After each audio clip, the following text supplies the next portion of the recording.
The diner was quiet that morning, the kind of stillness that made the clinking of coffee cups sound almost too loud. Sunlight streamed through the wide windows, catching on the chrome edges of the tables and bouncing off the glass salt shakers. At the corner booth sat Walter Branson, an 81-year-old Korean War veteran, who came here every morning at exactly 8:15. He wore his favorite flannel shirt, faded at the elbows, and a pair of heavy boots that had seen more winters than most men in the room had lived through. His hands shook slightly as he lifted his cup of black coffee, but his eyes, though tired, carried the quiet dignity of a man who had once stared down fear in battle. But that quiet morning was shattered in an instant. A younger man, broad-shouldered and mean-eyed, had been arguing with the waitress about his bill. His voice grew louder, his temper hotter, until he turned and noticed Walter watching quietly from his booth. Something about the old man's steady gaze, his calm presence, must have pricked the thug's fragile pride. Before anyone could stop it, he stormed over and struck Walter across the face. The sound echoed through the diner like a gunshot. Cups rattled. People froze. And Walter, his cheek burning red, simply raised his hand to his face, stunned not by the pain but by the cruelty of it. If you believe in kindness, in respect for those who came before us, and in the power of second chances, please take a moment to like this video, share it with friends, and subscribe to Kindness Corner. Your support helps spread these powerful stories of humanity. The diner fell into a heavy silence. The waitress, trembling, begged the men to leave, while the other customers looked down at their plates, too afraid to intervene. Walter didn't retaliate. He simply sat there, his weathered hand covering the fresh bruise, his eyes staring into the coffee he could no longer taste.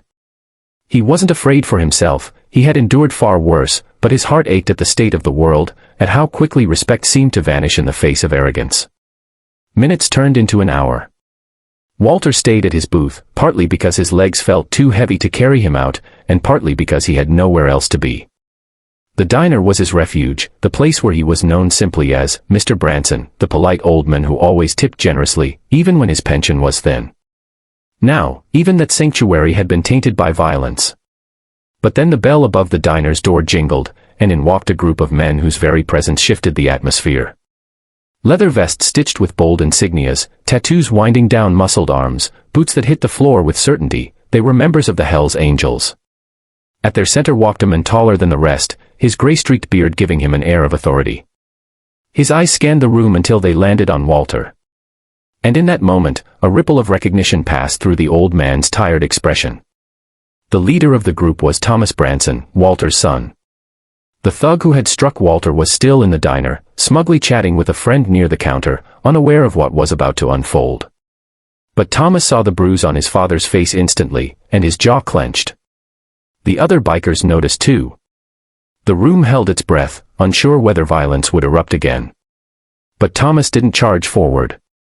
He walked slowly, deliberately, to his father's booth, sat down across from him, and placed a calloused hand over Walter's trembling one. The two men sat in silence for a long moment, the bond between them unspoken but unmistakable. Walter, who had once held his son as a crying boy in his arms, now looked at the men he had become, fierce, loyal, unyielding. For years, Thomas had been estranged from him, his path into the biker world one Walter struggled to understand.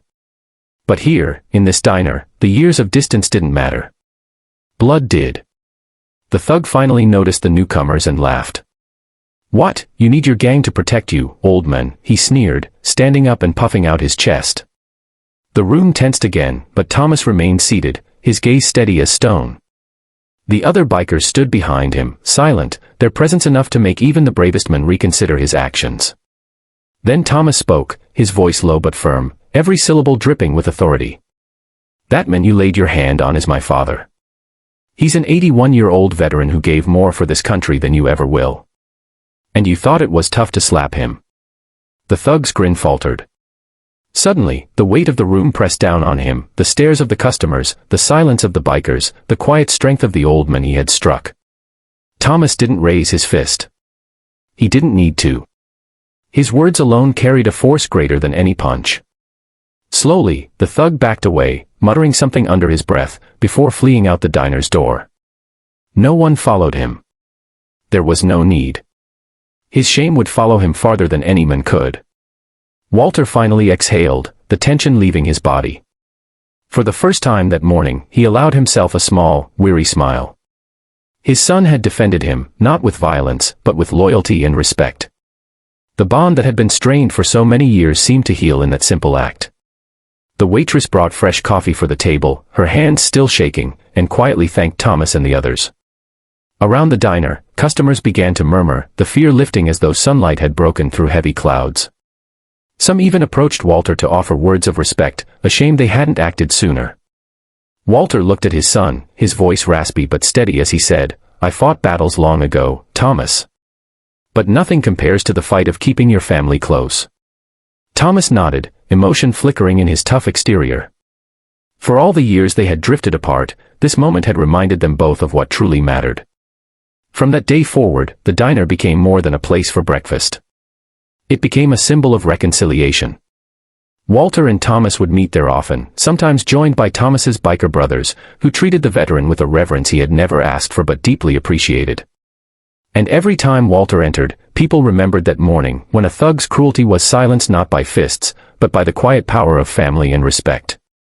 If this story touched your heart, please show your support by liking this video, subscribing to Kindness Corner, and sharing it with others.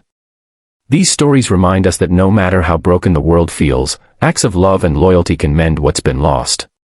And before we end, I'd love for you to comment below, do you believe kindness has the power to heal broken families? Your words might inspire someone who needs hope today. Walter Branson lived out his days with a renewed sense of peace, no longer just the lonely veteran at the corner booth, but a father who found his son again in the unlikeliest of places. And to everyone who witnessed it, that diner became a reminder that even in the face of cruelty, respect, loyalty, and love will always carry the greatest strength.